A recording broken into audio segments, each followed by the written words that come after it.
من ولاية غردايا، عمر شاب طموح ومبدع، مخترع بارع، اختار لنفسه هذا الاسم. من هذه الحجرة الصغيرة ينبع الإلهام والتحدي ونبذ المستحيل. ملي كنت صغير كنت نحب الحوايج الالكترونيك والاختراع والابتكار. في كل مره انا نخدم حاجه، مثلا تجيلي حاجه في بالي نتيجي نخدمها نحوس، ومن هذه الغرفه نريح يجي الالهام. حوايج فاسدين نحلهم وندي منهم لي بيس نستعملهم في لي بروجي. اختراعات عديدة صغيرة لكنها كبيرة ودقيقة، ممتعة ومذهلة.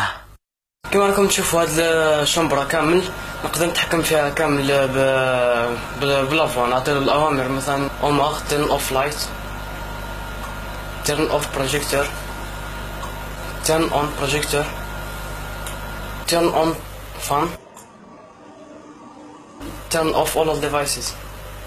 اوماغ open the door، اوماغ close the door، open the door.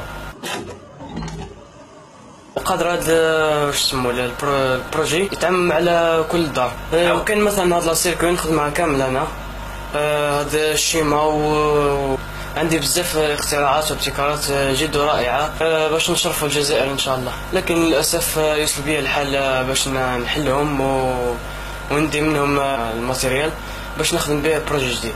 مواهب جزائرية شابة تريد التألق وصناعة اسم لها ولبلدها، ما إن خرجت من ظروفها الصعبة ووجدت الرعاية اللازمة.